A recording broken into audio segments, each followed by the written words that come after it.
మే నెలలో ద్వాదశ రాశుల వారి యొక్క ఫలితాల గురించి తెలుసుకుందాం. ముందుగా మేషరాశి. మేషరాశి వారికి 2026 మే నెలలో ఏ రకమైన ఫలితాలు ఉండబోతున్నాయి, ఎలాంటి విషయాల్లో వీరు ఎక్కువ జాగ్రత్త తీసుకోవాల్సి ఉంటుంది, ఇత్యాది వివరాలన్నీ కూడా తెలుసుకుందాం. మే నెలలో ఇంచుమించుగా 10వ తారీఖు నుంచి 27వ తారీఖు మధ్య ఎక్కువ శుభ ఫలితాలు ఉండటం అనేది జరుగుతుంది.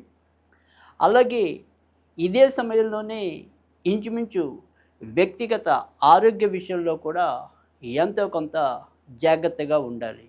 అంటే ఒకవైపు ఆర్థికపరమైన అంశాల్లో సుస్థిరత్వం, శుభకార్యాల్లో పాల్గొనుట, బంధుమిత్రాదులతో ఉల్లాసంగా ఉత్సాహంగా గడపటం, వివిధ క్షేత్రాలు లేదా మానసిక ఉల్లాసం కలిగించే ప్రదేశాలు తిలకించటం ఇత్యాది సానుకూల అంశాలు ఉన్నప్పటికీ కూడా మనసు ఏదో తెలియని గందరగోళంతో నిండిపోవటం అనేదైతే జరుగుతుంది. ఆలోచనలు స్థిరంగా ఉండలేకపోవటం, ఎవరి మీద ఏ రకంగా తమ యొక్క విసుగుని కానీ అలసట కానీ ప్రదర్శించాల్సి వస్తుందో అనే ఒక రకమైన ఆందోళన, ఇలా రెండు రకాలుగా కొంత ఇబ్బంది పడటం అన్నది అయితే జరుగుతుంది. అయినప్పటికీ కూడా చివరికి ఎటువంటి ఇబ్బంది లేకుండా సురక్షితంగా మీరు అనుకున్న లక్ష్యాన్ని సాధించటం అనేది అయితే కనుక మే నెలలో ఉంటుంది. అయితే మే నెలలో ఎక్కువగా మనకి తృతీయంలో 3 గ్రహాలు కలయిక, అంటే గురుడు, శుక్రుడు, బుధుడు కలిసి పయనించడం చేత తోడబుట్టిన వారితో మధ్యలో కలహాలు కానీ ఏవైనా అపార్థాలకు దారితీసే సంఘటనలు కానీ చోటు చేసుకోవచ్చు. అయితే ఎవరైనా కాంపిటేటివ్ ఎగ్జామ్స్కి కనుక పాల్గొంటున్న వాళ్ళు, అంటే వివిధ పోటీ పరీక్షలకు కానీ, అలాగే ఇప్పుడు మరి ఏదైనప్పటికీ కూడా మే నెలంతా కూడా ఇలా ఇంజనీరింగ్, తర్వాత మరి వైద్య రంగం, ఇలాంటి ఎంట్రన్స్ ప్రవేశ పరీక్షలు ఏవైతే ఉంటాయో వాటికి సంబంధించినవన్నీ కూడా మరి విద్యార్థులు ఎక్కువగా కష్టపడాల్సి ఉంటుంది. ఎందుకంటే ఏలినాటి శని అనేది నడుస్తూ ఉండటం చేత వీరు పుస్తకాలు తీయడానికి కానీ చదవడానికి కానీ, ఏదైనప్పటికీ కూడా చదివింది మళ్ళీ తలలోకి ఎక్కించుకోవటం కానీ, ఇలాంటి విషయాల్లో కొంత ఇబ్బంది ఎదుర్కోవటం అనేది అయితే జరుగుతుంది. అయితే ఇప్పుడు ప్రస్తుతం ఏదైతే 3వ ఇంట్లో ఉన్న ఈ గ్రహాల కలయిక వల్ల మీరు గనక బద్ధకాన్ని తగ్గించుకుని మరింత శ్రద్ధ పెట్టినట్టయితే కనుక విజయం మీ సొంత అవుతుంది. కనుక ఆ రకంగా మీరు ఏదైనా సరే కొంత జాగ్రత్త పడి, అలాగే ఏకాగ్ర చిత్తంతో కనుక మీరు కృషి చేసినట్టయితే కనుక అదృష్టం మటుకు సహకరిస్తుంది. కనుక మీదే లోపం తప్ప అదృష్టానిది అయితే కాదు.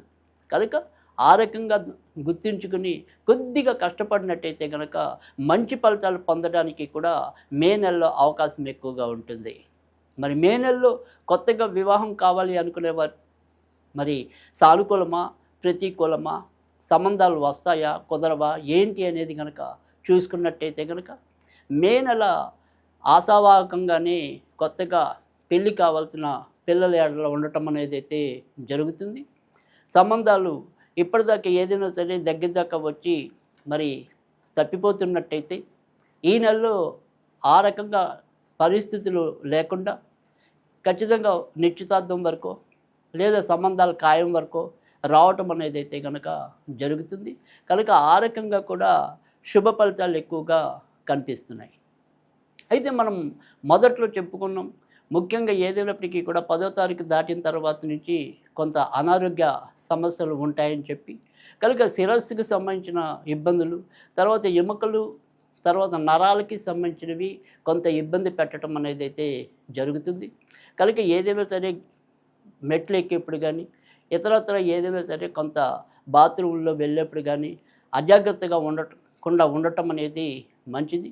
ఎందుకంటే ఈ నెలలో కొంతవరకు ఎముకలకు ఏదైనా సరే ఇబ్బంది కలగడానికి కూడా అవకాశాలు ఎక్కువగా కనిపిస్తున్నాయి.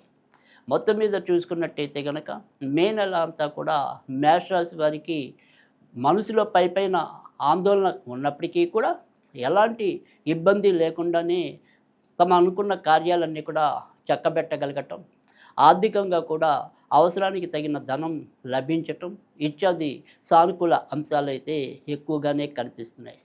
మే నెలలో వీరికి 6వ తారీఖు, 12వ తారీఖు, 16వ తారీఖు, 18వ తారీఖు, 21వ తారీఖు, 24వ తారీఖు ఎక్కువగా సానుకూలమైన తేదీలుగా చెప్పచ్చు. ఆదివారం, గురువారం, శుక్రవారం అనుకూలమైన వారాలుగా చెప్పచ్చు. ఇక ఈ నెలలో వీరేదైనా సరే పూజలు అలాంటివి చేసుకోవాలనుకుంటే ఎక్కువగా వినాయకుడికి సంబంధించిన పూజలు చేసుకున్నట్టయితే కనుక మరింత మంచి ఫలితాలు రావటం అనేది అయితే ఉంటుంది.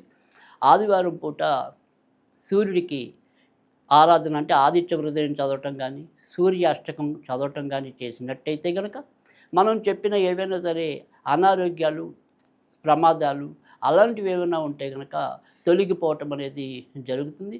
కనుక ఈ నెలలో ఈ రకమైన జాగ్రత్తలు తీసుకున్నట్టయితే కనుక ఎక్కువ సానుకూల ఫలితాలే మేష రాశి వారికి ఎక్కువగా కనిపిస్తున్నాయి.